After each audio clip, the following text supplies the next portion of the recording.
On Instagram if you guys wanted to know my brain surgery story or my room tour, and everybody voted for the brain surgery one. However, I've been trying to film this video multiple times. I'm gonna go with Angel to a 99-cent store, and then we're gonna go get snacks from Copacabana, and then we're gonna come back home, and then I'm gonna tell you guys a story. Mangoes, one for Angel and one for myself, and then I got these little manguitos. But anyways, let's get to the chisme. This happened back in September of 2019. That time I was living in TJ. I lived by myself. Come and go between TJ and here. My head is hurting so bad and I'm like panicking because I'm by myself. I have this weird ass headache. I haven't drank in a long time. I just woke up like, what the heck is wrong with me? Literally, like, I get to the Sentry, and the Sentry, like, sometimes it's like freaking crazy ass traffic in the Sentry, like everybody trying to fight to like get into the Sentry, and there was like no Sentry. Like, I got to this point where all the vendors like stand on the right side. Like, I just pull over and like my head was hurting so bad. I was feeling nauseous. I felt like I had to throw up. I literally just took off my robe and I just threw up on there. I threw up like I think 2 times, and my head just kept pounding so bad. Like, the light was bugging me, the sound was bugging me. Hyperventilating when you're like I was like that because I was like so scared, and then I started crying because I was like so freaked out because my head, think about it, I was like throwing up, I was feeling like crap, and my head was just getting worse and worse and worse. I finally like managed to get myself together, and I pull up to the Migra. He didn't even ask me anything. He just looked at my card and he let me go. I have no idea how I made it to my mom's. I could have crashed on my way to my mom's, and that would have made things probably even 10 times worse. I would have died. Still made it. Driving, but I was bumping into the little bolitas on the floor. Like, I was bumping into those things. I was trying to like drive in my lane, and I kept bumping into the bolitas, and I threw up like 2 or 3 times again. Just like praying to God so much. I was like, please let me just get to my mom. Back in the car, and I was like, dude, like, I'm gonna make it one way or another, but I'm gonna make it. I finally get to my mom's. Stressing out about going to freaking school because I had a midterm, so I'm still like acá me ando muriendo, and then I'm still like stressing out about the midterm. Like, oh, my sister, I was like, dude, I feel like nauseous, like my head really freaking hurts, I feel like crappy as hell. That was my mom. And then my mom comes back home like ASAP. I remember my mom comes back, just finished throwing up. She looked at me and she was like, you look so pale. To get ready because I have to go to class. And she was like, no, you're not going to class. That's loca. Like, you're not going. You're gonna take you to urgent care. I want to go to urgent care. Like, I freaking hate hospital. And then urgent care, we were literally there the whole day. I went to urgent care and me conectaron like to the IV. I was connected to the IV, and then I was so dehydrated when they couldn't even take out blood from me of all the throwing up I was doing. They try to give me like a pee test. Every time they try to give me a pee test, it's always a hassle because I take forever to get like the pee sample. I couldn't do the pee, like la sangre, like they were trying to poke me to get blood out of me. They couldn't even take it out. To get the pee test, they come back like a little bit later and they're like, oh, we might think you have meningitis, and you're gonna be fine. You just have a UTI, bitch. A fucking UTI. They let me go home, slept through the night. At that point, my head was still hurting, but it had like gone down. Like, I was drinking Suero, and every other hour, like, I was just throwing up. So my mom came back and she saw me and she was like, you really look like shit. So she takes me to the ER, and once I hit the ER, I was in the ICU for 16 days. For the longest 16 days of my life, because like I'm always like doing something, and then they do like all this blood work and these urine tests, and they're like, oh, you don't even have a UTI. And I was like, okay, then what's wrong with me? Because my head still kept hurting. So all this time, my head literally feels like it's about to pop, and I still feel like there's something getting drilled into my freaking head. And we're back with the scans, and they're like, oh, you have an AVM. And I was like, an AVM? Excuse me, what?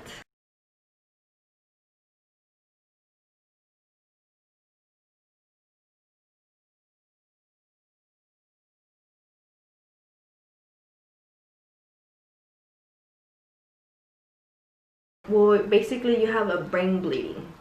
A not between the arteries and the veins. I had a knot here, bleeding in there, but the good thing is because I had the knot there, it stopped the bleeding. So it was like I was bleeding like whole Wednesday and then Thursday morning non-stop. So my, like, let's say like my brain or like your head, like there's only space for your brain, like there's no space for something else. The bleeding was causing it to be swollen. So the hospital, because you have this bleeding and you have to get surgery and you have to go through all these procedures in order to get it fixed. Okay, you have like a knot between your arteries and your veins and it's bleeding from there. However, it's a good thing because the whole knot, it's like making everything stop there. It's making the blood like stay there, because if I wouldn't have had that knot, then the blood would have spread like all over my head and then I probably wouldn't even be. It was my first surgery on top of that. Like, I've never had a surgery, like, and when they said we're gonna take you to the ICU, I was like, I'm dying. They didn't specialize in neurology. To transfer me to another hospital where they specialize in neurology, take me to the other hospital, and I was in the ICU for 16 days. I was literally getting checked on every hour, like checking like my senses, if I felt or like moving my legs or like rolling my eyes. That was a signal for them that I was still doing okay, because I couldn't go into surgery right away, because keep in mind my head was, or my brain was swollen because of the blood there, so they had to wait days to me quitar lo hinchado, and then I could go into surgery. And like a lot of my friends went to see me, my family was there. I could do like all the basic things. It wasn't like, oh, I was just like laying down on the bed. And every hour at night they would wake me up to do like the whole like, move your arms, move your legs, move your eyes, do this, do that. And I was just like, I literally wouldn't be able to sleep, because every hour they were checking on me. Two options: we have to like do a procedure on you, there's no way out of it, and one was either radiation or two was surgery. However, radiation was easier. Radiation was my easy way out, and then surgery was like the hard way, because radiation, they were like, oh, radiation, your recovery is going to be faster, but radiation, you have a 70% rate that it's gonna work, 30% that it can come back. But if it comes back, like, is it gonna come back worse or less, or what's up with that? And they're like, we don't know, you have a 30% chance it can come back. I had surgery, which is gonna be 100% effective. Me podía sangrar in surgery. One had its own risk, but I feel like honestly surgery was even more riskier. Conscious, and like I knew who I was, obviously, and I can still make decisions. My parents were like, well, she's gonna have the last word, hard making a decision.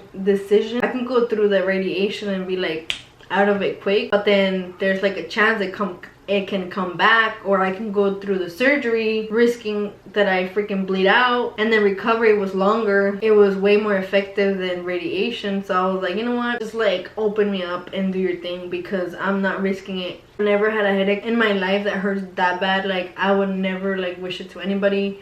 It's just the worst. They wanted me to go home. They were gonna schedule a date for me until the end of October. Therefore, I had to go home and basically be like resting, and then I had to go back to the hospital to get surgery, and then be there for a couple of days, and then I had to like go back home and recover. I knew I was not gonna be comfortable going home knowing that I had this thing in my head, and then if I felt bad, like I just did not feel comfortable with that at all. So one day, luckily, thank God, I had just ate something, or I was eating something, and I got nauseous and I started throwing it up, and thankfully I threw up. Since I threw up, like, they were all concerned. The swollenness in my head, had already gone down, and I had just thrown up. They were like, make you go into surgery early, because surgery was like October 6th. Every time that I would get a headache, they would give me Norco. Now Norco, it helps with the pain. Like I'll take a Norco and I would be fine like in the next 10-15 minutes. But literally, like, after a while, I was literally getting addicted to Norco. I just felt like the slightest pain, I just wanted to take a Norco, because I knew Norco was gonna get rid of it right away. And I remember one of the night nurses go, or do you want a Tylenol? And I kind of looked at her like, I was like, well, what's the difference between both of them? The Norco is like stronger, but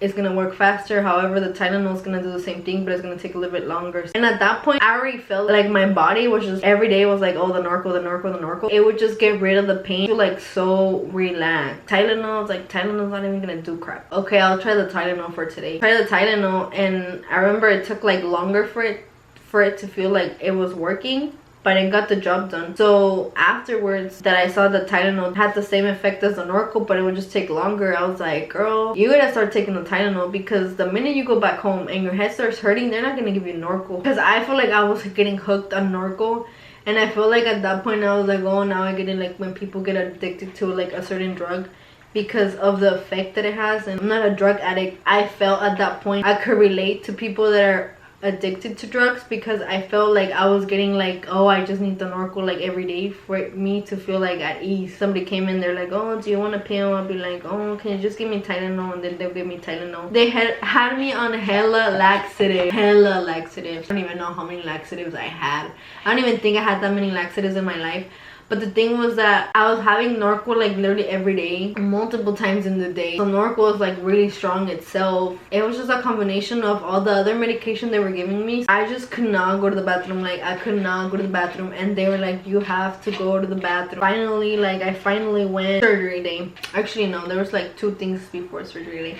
So before surgery day, they had to do this procedure on me called embolization, which is basically like right here, like where your underwear line goes. You know what I mean? Called embolization. I'll show you guys. I'll look up a picture of that.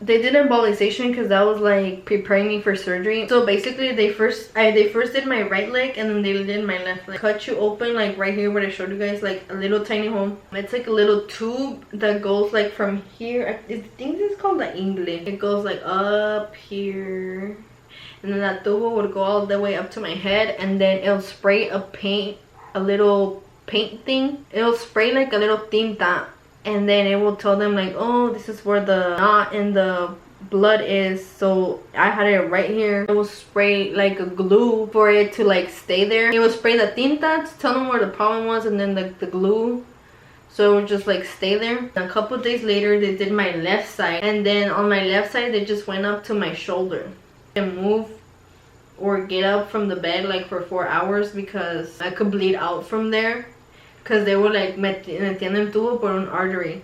So I couldn't like not move or not do anything for the first 4 hours, and then after that like I go to the bathroom and I'd walk around and do all those things, but I couldn't do that. And then if I had to go pee, when I got either of those things done, I had to like pee in a, I think it's called a Foley thing. They stick down there, and then it's like connected to this little bag, and then you just pee and the pee goes into the bag. On this arm I got a catheter, and that shit hurt so bad. I think this shit hurt more than the recovery of the brain surgery. It hurt so bad. The catheter was for surgeries, and the catheter was mainly for like, oh, if knock on wood I would like desangrar, I would get blood from another person. So they put the catheter, this old lady put the catheter on me. So old, like she looked like she should have been retired already, but she was still working. Trying to make like, just think about it, it's hurting. Arm like this, and she had like a little monitor thing, and she was like kind of doing like an I get so anxious when I talk about these things. She was doing kind of like an ultrasound, like to look for my artery. Connected the catheter, then she was like, oh, it's there. She connected, and when she put it there I was kind of like and in my head I was like, dude, watch her like fuck up, and she didn't put it in the right spot. And then she like kept looking with the ultrasound thing, and then she's like, oh, never mind, I'm gonna switch it over here, this one's better. And I was like, why? So she took it out of that spot, and then she connected to the other one, and then she just left it there. And that was a catheter, and then I had 2 embolization thing done twice. And then like I remember like all this time that I was in the hospital, I was scared. Like I was like, I don't want to say like, oh my gosh, I'm gonna die. I was pretty calm until the day of surgery. Like that night, like de por sí ni dormía, like no dormí like ni tanto. And I feel like my heart started racing when the enfermero came into my room. I feel like my heart rate went from like 0 to 1,000. I don't know, like it really hit me there, because I was like, dude, what if I do die in surgery? Like what then, or what now? I started thinking all these things like, oh, like my head started messing around with me, and it was kind of like this little voice telling me like, you're gonna die, you're gonna die, you're gonna die. My dad was in the room, and he asked my dad like, oh, do you guys want to go downstairs with her like to say bye before she goes into surgery? And my dad was like, nah. And I could tell my dad was nervous, and I was freaking out too, but I feel like I was gonna get more anxious, and he was gonna get me more anxious if he would have gone downstairs with me. I remember when the guy was like strolling me down the hallway, just seeing like all these, there was like all these like yellow walls, orangey walls, green, like there was like different colors, and I was like literally like just looking at everything and looking like at all the patients and the nurses and everybody, and I was like, dude, what if this is the last thing that I ever see? Like, what if this is it? What if this is the last thing that I ever see and I don't make it out of surgery? So I just wanted to pay attention to detail, because I was like, dude, if this is gonna be like the last thing that I ever see in my life, like I want to pay attention to every little detail. So I was just like looking at everything like super detailed. So anyways, he takes me downstairs and then they prepare me and everything. The nurses were so freaking hilarious, and like they were just hyping me up, and they were like literally just make this whole bad experience even better. And I do remember though, I'm like very friolent in the winter. Like I'm always cold, like even if it's not that cold for other people, like yo siempre tengo frío. And I remember when I was there, like they had like prepared me everything for surgery. They had like on me like 4 heated blankets. The doctor's assistant came over and then they took me to the operating room. And I'm literally like laying down in the operating table, and then I have a freaking flashback. The ring light from the operating table, like, because I remember a long time ago, like ever since I was like in middle school, I had a dream that I died in surgery. And I remember in the dream, like clearly, I'm explaining to you guys, I see myself like bleeding out. I see myself like laying down like on the operating table with the ring light, and then the doctors are trying to stop the bleeding from like somewhere down here. And then I just died. And when I saw the ring light, like I hadn't even thought, like that hadn't even came across my mind at all after years. And literally when I saw the ring light, I was like, shit, that dream. Because literally in my dream, like the last thing I see was the ring light. And I'm about to go to surgery this time, and the last thing that I'm gonna see before if I wake up, is a ring light. I don't know if this dream was related to what happened to me. I think like, oh, maybe what that dream was just giving me a hint that I was gonna go through a surgery. Maybe I wasn't gonna die, but maybe it was just a way of like life giving me another chance. It could have so many interpretations for that dream. And literally like I saw the ring light and I was just like thinking of all this. And I remember at that moment I saw the ring light and I had that flashback. I had never prayed so hard in my life, and give me this one other chance and I'm gonna make things right. And I was just like praying so much. My mom always says like, oh, like, you know, like you always have somebody looking over you. And now that I think about it, I made it from my house to my mom's. Or I could have died the first day on Wednesday night, and I didn't. Like I still made it another day, and then I was somewhat stable all those days before surgery. Cuando no te toca, no te toca. And then the girl, she put like this mask thing on my face, and then she's like, oh, I want you to breathe as hard as you can. So I was like, okay. And I was just like I was just breathing into that thing, like, oh, what is this for? And she's like, oh, it's oxygen. She's like, okay, so now you're gonna start counting from 10 to 1. 10, 9, 8, 7. I count until 7, and I don't know what happened next, because after that I was like knocked out. That's it for today's video. I hope you guys learned something new. And if I could give advice to everybody out there in the world, everybody that's watching this video, anybody that comes across this video, is please take care of yourselves.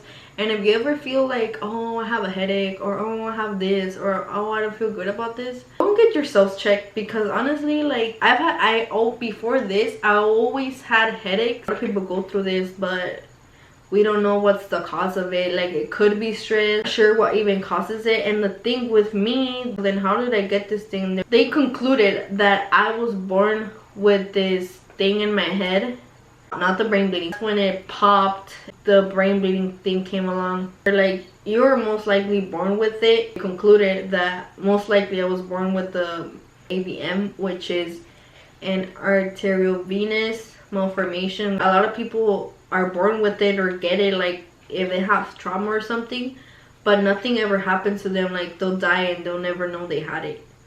So if your head hurts constantly, go get checked. I'm not saying you have it, but it doesn't hurt to like waste a couple hours of your day, go get checked and just make sure everything's fine. That I'm sharing my story because a lot of times I feel like we go through these things like in our life, and we feel like, dude, why is everything always happening to me? Like, why this, why that? And that was me all the time. To conclude this video, I hope you guys learned something. share with everybody that you know, because this can literally happen to yourself, to your brother, to your sister, to your boyfriend, to your girlfriend, your abuelito, your abuelita, your anybody in your family. Anybody can go through it. And sometimes we think like, oh, we're young, nothing's gonna happen to us. But then here I am, and I was 20. I'm 23 now, and at that time I was 22. So anything can happen to us, and then life is just short. I'm gonna show you guys. You guys see, like, okay, where I have the, like, I guess you can say surgery scar. But this hair right here, everything was bald because they literally, like, they made two lines. One line was like to outline the part that they were gonna chop off all my hair of, and then the other line was where they actually cut me open. I had the stitches. I had 22 stitches. So esto was like bald, but the line of the surgery, like, you guys can tell, they're like está como chuequito. But the line of the surgery, it's like I have a line. There we go. Here I have a line, and it's like literally like hair doesn't even grow there anymore. You guys can see, like, right there, it's like it looks different than like the other partido that I had. Like, okay, watch, that line looks different than like this right here, because that's where I had the stitches. So it's like my hair did grow back, but it's just like in that line, like ya no me crece el pelo, but it's fine because like I have a lot of hair, so me lo tapa. But yeah, just so you guys knew, it was like right here.